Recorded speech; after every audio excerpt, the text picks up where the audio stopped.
Today we are here with our club founder and president, Benny Silk. We're going to ask him some questions about his experience and him founding the club.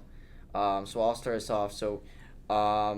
Initially, what was your motivation for starting the club? Yeah, so before I get started, I just want to thank you guys for having me on. Of course, it's been a privilege and honor the success of how this club has gone. You both of you have done a lot, and I want to thank you for that. Thank you for choosing me as your final interview as well this year. But my motivation to start this club, so basically, I had a friend that I visited. He was already in college last year, and I visited him, and he's already has a sports broadcasting major in at Syracuse University, and basically he told me how he started a sports broadcasting club in high school to get a jump start on his broadcasting career, and yeah, he told me about it, and I thought it was a great idea. So when I got back to school the next week, I went right away to Miss O'Shea and got Mr. Cleary to agree to be the advisor, and soon after that the club was up and running.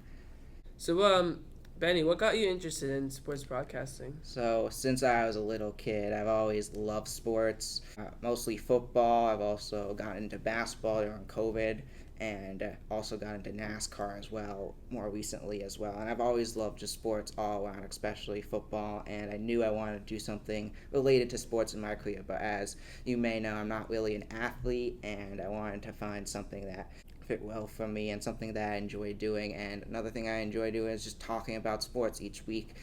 During the last few NFL seasons, I've done NFL prediction videos with my dad, and we just break down, talk about every matchup, and that's something that I found really fun. And also just talking about sports overall is something I've always enjoyed. So I just wanted a job or a future career basically having to do with the thing that I love the most, which is sports.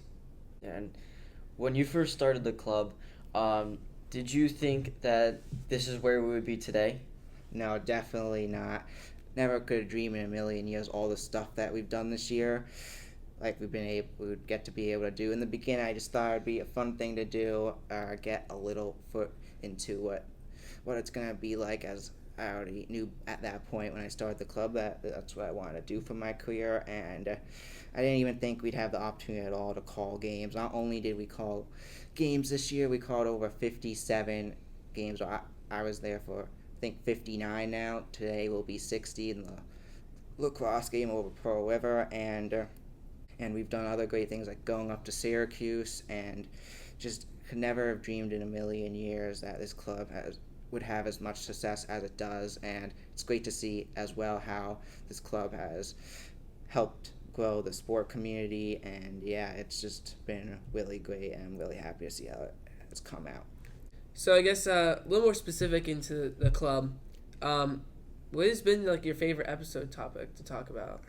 That's a tough one, and I may have to dodge the question because there's two really top ones for me, maybe even three. But the interviews, that was, shout out to Mr. Haddam, that was all his idea. I didn't even think about that till earlier this year when we met with him about taking over as the advisor for our club. He suggested that, and I think that was probably that was an amazing idea, and I've learned a lot of things through these interviews as well. We've had so many coaches on, and I think it's been great and something I've really enjoyed this year. But also the predictions, I've always, as I was saying earlier, I have a YouTube show predicting NFL games with my dad, and predictions has always been my thing. That's what I've always been into, just predicting what happens in the matchups, and I enjoy doing that here with all the sports that I love. And then in addition, just recapping the games and how they went, talking about the games as well is something I enjoyed doing as well. And could you tell us a little bit about editing each episode? So what did you do, and how long did those things take? Some of them took a while. So editing each episode, so first we record, have the mic, and get to match up the audio, and then basically go through the episode, and when there's like downtime when we're not talking, like you edit that clip out, and it takes a while. It usually takes, just for the first process, around an hour to an hour and a half. Some episodes that are longer, it's taken up to 2 hours, and then so it takes a while sometimes for me because I also go back to make sure it looks great and perfect, and then after that, the whole thing with the graphics as well. So basically the app I use for the graphics, I've loaded onto the computer, so we do all that, and then basically have to go find all the graphics. So graphics and editing all along, plus like the interviews and all that we add in. It usually is around. It's been up to like 5 or 6 hours, but it's been as low as like 2 hours, maybe 2.5. It really depends on the episode, but it's definitely a process that I've actually enjoyed as well this year. But it is time consuming. If you had to say, Benny, what was your favorite part of the club? Tough. Yeah, that's a tough question, Jaden, and kind of want to know that from both of you as well. But favorite part of the club, there's just so many. Going up to Syracuse, getting to interview professional New York Giant players, just getting to call the games for Somers. It's all been, just the whole thing has been amazing. So those are just some things that stuck out, but really everyone's enthusiasm as well, everyone that's been part of it, and also being interested in this stuff and seeing others being interested in this as well and collaborating with me also has been something I've really liked. And find people that are interested in the same thing as me, and and also another big thing is just all the people that I've met through this experience in the club. Most of the people I've met, I probably wouldn't have even known, like all the coaches, all the members. I probably wouldn't have even known these people, and I'm really grateful for all the relationships and friends I made throughout the journey of this club, and it's always something that I'll cherish. Yeah, and how do you think overall broadcasting games went? Amazing. So, as I was saying earlier, I didn't even think it was possible. I didn't even know what local live was when I started this club, and I didn't even think it was possible to call games. But the fact they were able to call games, I want to thank Mr. Catalino for helping us get started with that up at local live in the Somers booth, and then also after that it was Jaden's great idea to do the YouTube broadcast, which makes it look more professional, and in addition just something else fun to do and learn. And also I just about broadcasts, I've just never imagined that we've been able to do as much as we've done. I was saying we've done, I think today will be our 60th game that we've called, and that's just amazing. So I just think the whole broadcasting thing went amazing, and in addition, while broadcasting these games, I was able to figure out that is what I want to do for my career, be in the booth calling the games. Because when I started this club, I wasn't sure if I wanted to call the games or be on a talk show or what I wanted to do, but I want to do something in the sports broadcasting career, and now I know what I want to do. What's the preparation behind broadcasts for you? So for broadcasts for me, so basically what I've done is before each game I come up with a bunch of questions and reach out to the coach or assistant coach of the team and ask questions about the game plan and players to look out for and so forth, and that basically just helps me get more information about the game and stuff to talk about during downtime, and really that has helped a lot.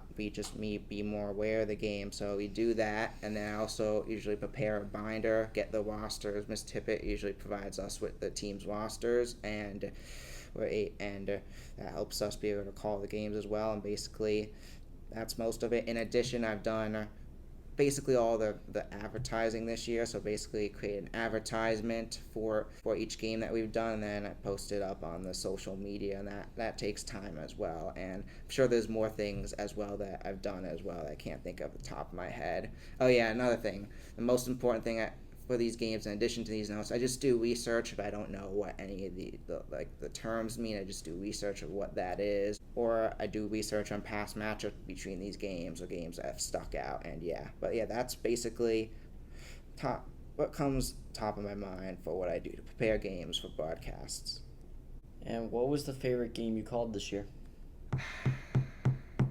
Yeah, actually, it's tough, but at the same time, there's been so many great games. But if I had to pick one, you've got to say, up at the JMH Wireless Dome at Syracuse, calling the state championship, it was just an experience that I'll never forget, and that was probably my favorite game. Thank you, Mr. Haddam, for making that happen, and everyone else that helped make that happen. But yeah, it was It was an experience I'll never forget, and I hope that you guys get to do again next year as well. So, I guess like what sport did you learn the most this season? Lacrosse, because lacrosse, when I started calling lacrosse games, I knew nothing about lacrosse. I've learned so much throughout the season about how the game works, and it's now, as I was saying in a past interview, probably one of my favorite sports to call. And yeah, lacrosse, you gotta say, definitely is one that I've learned a lot about this year, and I fell in love with the sport as well, and probably will call it in college as well. And what has it meant to you to broadcast the sports games for the Somers community? Yeah, it's meant a lot for me. Somers, it just throughout the season, seeing the Somers community come together and the support of the community, the support I've had, and it's just been a great experience, and it means a lot really for me to call the games for the community I grew up with, and all the people I've met along the way, and just it's an honor to be able to call games for a great community like Somers. And yeah, just also the feeling of this community has also been very big, and it makes me more happy that I get to do this for the community, this great community of Somers. How does it feel receiving all the feedback about the club? It feels great because we all do a lot of work, and when we hear feedback, it just gives me a little smile, or just makes me think that makes me think that it's all worth it, and people are tuning in and watching what we're doing, and it just means a lot that people are interested in what we're doing, and I'm glad that, and just overall makes me happy. And how was it to interview the players from the New York Giants? It felt unreal. Like in the moment, I wasn't as starstruck as I thought, but it just feels unreal as got to interview professionals. That's when I knew our club was a big thing, when we were set up to interview NFL players, and it just felt amazing, and to meet these players and interview them and put them up on our channel and share them for anyone to watch. And it's us interviewing them. That was just very cool, but at the same time it just felt unreal. Is there someone that you look up to? So there's not a specific one, but a few I've looked up to is Tony Romo, Jim Nantz. I've always loved watching them on NFL games, and sports broadcasting is something that I just want to do, and I've just been interested in when watching games, like all the sports broadcasters, what they're doing, and just learning more about them, and hearing what they say. But it's hard just to choose one, but if I had to choose one, probably Jim Nantz and Tony Romo. Yeah, so you already said that you plan to do this for your career. What specifically is your goal in sports broadcasting? Maybe make it to the professionals one day, maybe NFL, professional lacrosse, or NASCAR. That's really my goal, and I hope that, and I'll be going to college next year, Rowan University, and I hope that it'll continue to succeed, as obviously this was a great start to it. What's your proudest moment as part of the club? That's a tough one to answer. There's been so many, this is a tough one. I think one proudest moment is after, there's multiple broadcasts, like after the Tappan Zee broadcast, I was doing that one solo. I think that one, my commentating performance on that one came out really good, but also other broadcasts, like, again, being up in the dome, interviewing the Giant players. There's so many proud moments, and also just seeing, in addition to calling these games, seeing the Tuskers succeed in the sports they've succeeded in, and obviously the Tuskers football team winning the championship. Also a proud moment to be up in the booth calling that game. They allowed us as a club to go up in the booth and call that game. That really meant a lot. Is there any other quick things that the people watching should know about the club? Yeah, so Sports Broadcasting Club yes, you see us or like the main faces, but there's a lot of work that goes into this. Mr. Haddam, who was our advisor this year, has done a ton. Obviously, setting us up to go to Syracuse, he set us up to call the games with Mr. Catalino and eventually on our own for the other sports. And he's done a ton. Miss Tippett has done a ton as well, supporting our club with like the rosters and yeah, and also just everyone else around that has given. There's so many people that have been around. It's given a great impact. All the members and all the work they do behind the scenes and editing. Like, it's not just me. It's not just us. It does come down to a whole crew and everyone participating there. So there's a lot of work that goes into that. But definitely, it's been a pleasure and an honor to start this club, and the fact that it's been as successful as it has been. And yeah, it's just great, and I'm excited to see what both of you to do next year as you will take over the club. And I know the club will continue to go in great places, so thank you so much. Thank you for coming in today. Thank you. Thank you. Thanks.